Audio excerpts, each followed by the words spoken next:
As a child growing up in Tifton, Georgia, I often would hear my parents, grandparents, and relatives ask new people they'd meet, "Who are your people?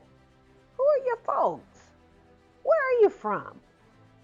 So, as a tribute to their legacies and to the people of South Tifton, Unionville, and Phillipsburg, SparkIT Inc. presents Who Are Your Kinfolk?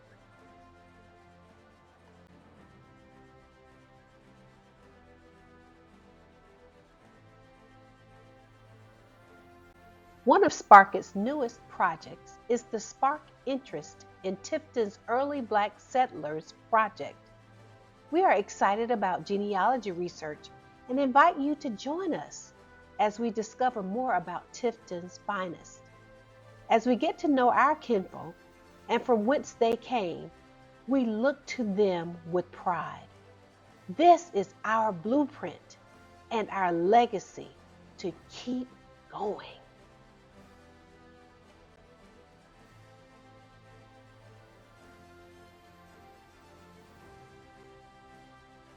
In 1880, just 8 years after Henry Harding Tift left Albany to start a sawmill in then Berrien County, we find a great cloud of witnesses.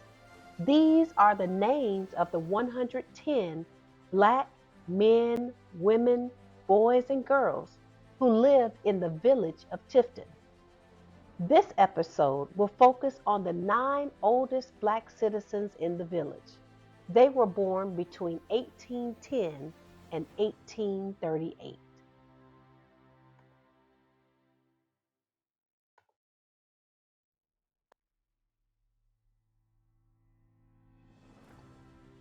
What we now know as Tifton was once part of Berrien County. It was not incorporated as a town until 1890, and in 1905 it became a county, Tift County. In 1870, Henry Harding Tift, a native of Mystic, Connecticut, migrated first to Albany, Georgia, a town his uncle, Colonel Nelson Tift, founded in 1836. He worked with his uncle, who was an entrepreneur that operated a dry goods store, mills, and a meat packing plant.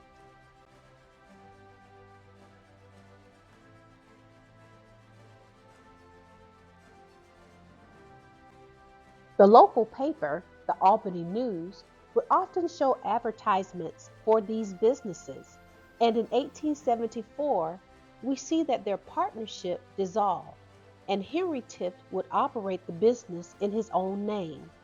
By 1872, he had migrated east towards the pine forests in Berrien County to start a sawmill.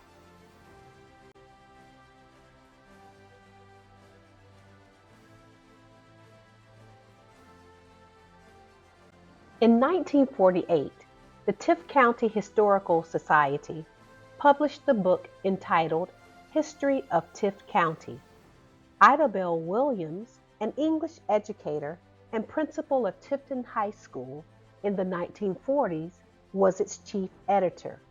The book was dedicated to Tifton's founder, Henry Harding Tift, and it chronicles Tifton's founding from the time when the Creek Indians were driven from the lands in the early 1800s through the first 4 decades of the 1900s.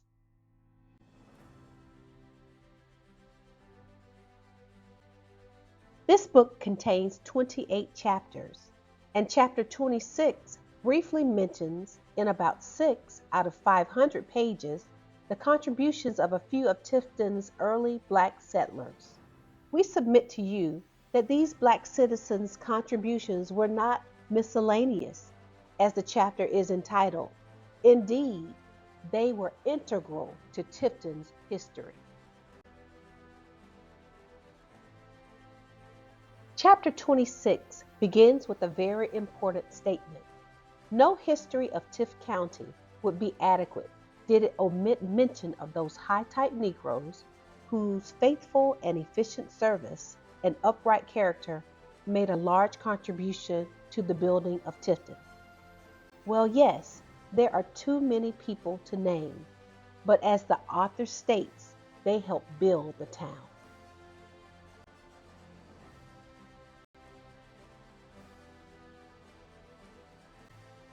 As the author indicates, many of the early black male citizens came with Captain Henry Harding Tift to work with him in his mill or in the turpentine forests. The women were housekeepers for many of the housewives of Tifton.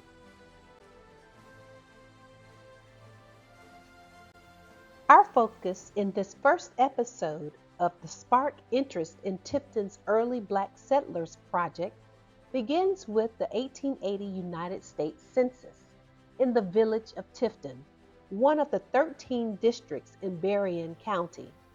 We focus on the 1880 census and not the 1870 census because Henry Harding Tift did not migrate to the area until 1872.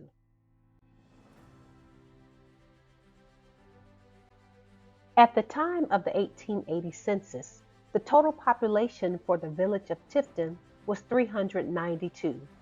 Of this nearly 400 people, 110 or 28% were black men, women, boys, and girls. Black males outnumbered black females, 57% to 43%. The average age of black citizens was about 23. The oldest black citizen was a 70-year-old woman born around 1810, and the youngest black citizen was a 3-month-old baby girl. As mentioned earlier, most men worked at Tift Sawmill, and most women worked as housekeepers. The census also records that most of the black citizens were born in Georgia, and others were born in southern states. We also see that one person was born in Canada.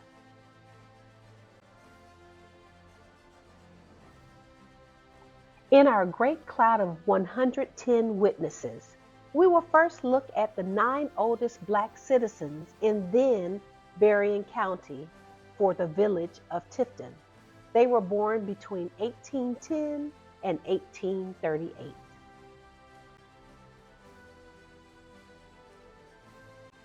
In 1880, the oldest black citizen in the village of Tifton was Carolina Lee.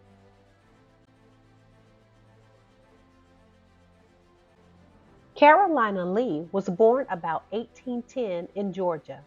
Both of her parents were born in Virginia. In the 1880 census, she is living with her daughter Anna and son-in-law Daniel Scott. Her grandson Squire P is also listed. It is difficult to know when she died since the 1890 census was not available. The 1890 U.S. Census was mostly destroyed in 1921 due to a fire and flooding in the Commerce Department in Washington, D.C.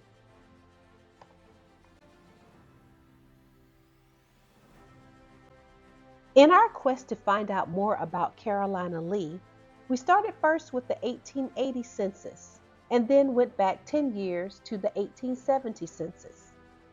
We were only able to find an Anna Lee and Squire in Randolph County. Could this be the Anna and Squire from the 1880 census in Berrien County? More research would need to be done to confirm or disprove this family connection. One of our hopes in this project is to dig deeper into the archives alongside these settlers' descendants if they are living and willing.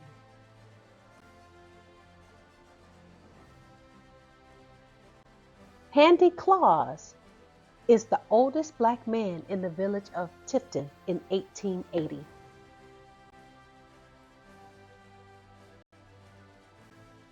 Born around 1820, both Handy Claus and his parents were born in South Carolina. Based on various records, it is likely that he migrated to the area in his 50s, probably to work at Tift Sawmill. Based on marriage records and a descendants family tree in Ancestry.com, Handy Claus was married to Sally Hunt from Albany. He is listed in Property Tax Digest for Dougherty and Berrien counties, meaning he was over 21 and a poll tax was collected for voting purposes. We suspect that he possibly died between 1897 and 1899 because his wife Sally is listed as a widow in the 1900 census.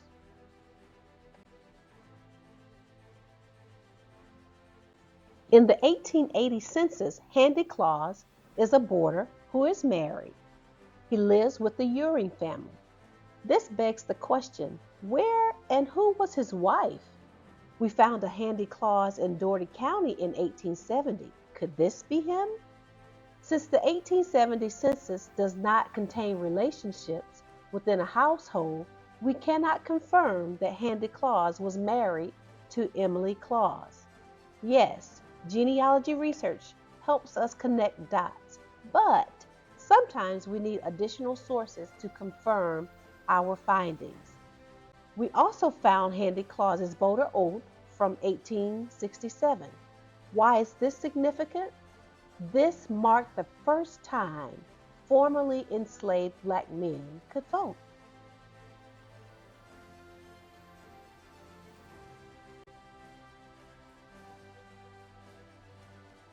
In 1880, the third oldest black citizen in the village of Tifton was Ann Daniel.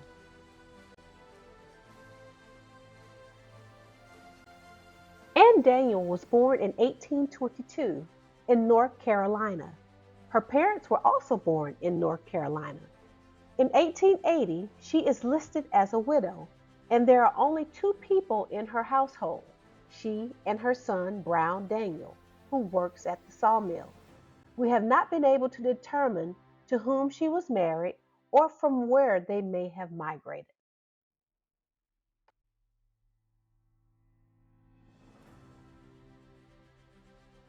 The fourth and sixth oldest black citizens in the village of Tifton in 1880 were a couple, Lewis and Sylvia Walker.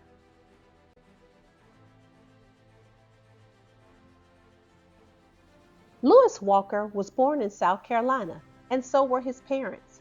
He worked at the sawmill, and the Property Tax Digest records showed that he lived in the Brookville area. His wife Sylvia was born in 1832 in Georgia. However, her father was born in Virginia and her mother was born in Georgia. Later records indicate that she was the mother of 12 children. In 1880, her daughter Eliza and son Willis J. were living with them.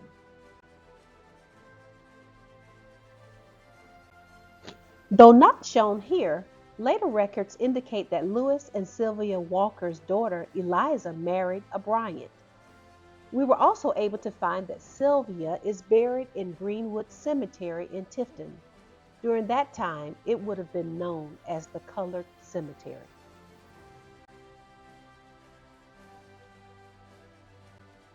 Lewis Walker is mentioned in Chapter 28 of the History of Tift County book.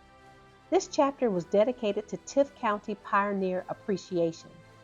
Though Lewis Walker is not listed in the subheadings which bear names of those deemed pioneers, his work is mentioned with the founder of Tifton, Henry Harding Tift. The author recounts the story of Lewis Walker driving the 8-ox team hauling machinery for Tift's sawmill through the pine wilderness from Willingham to what is now Tifton. It is interesting to note that the Willingham area mentioned, which is just outside of Albany, is named for Tift's father-in-law, from whom he purchased the machinery.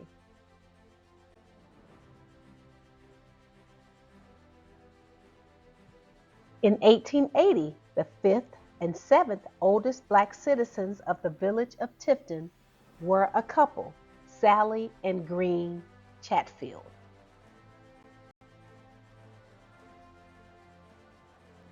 Sally Chatfield was born in 1831 in Virginia, just as her parents were born there. Green Chatfield, her husband, was born in 1832 in South Carolina. His parents were also born in South Carolina. We believe they migrated from Lee County, Georgia in the 1870s and remained in Tifton through 1890. The 1880 census records Sally's sister Betty living with them, as well as two boarders. Sally and Green Whitfield's household has all adults. We do not know if they had children. We do see in this census record that a Betsy Chatfield, maybe related to Green Chatfield, lives next door. The 1870 census shows Sally and Green Chatfield living in Lee County, Georgia. Green Chatfield signed his voter oath in 1867, which would have been his first opportunity to vote as a free man.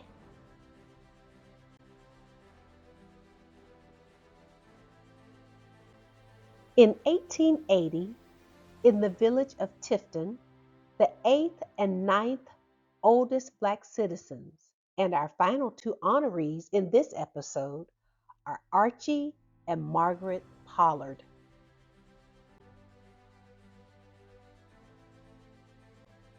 Archie Pollard was born in 1835 in Virginia, and his wife Margaret was born in 1838 in Virginia as well. Both sets of parents were born in Virginia. Archie Pollard hauled logs for the sawmill. We believe they migrated from Dougherty County just as Henry Tiff did. The 1880 census records 5 of their children living with them, as well as a daughter-in-law and grandson.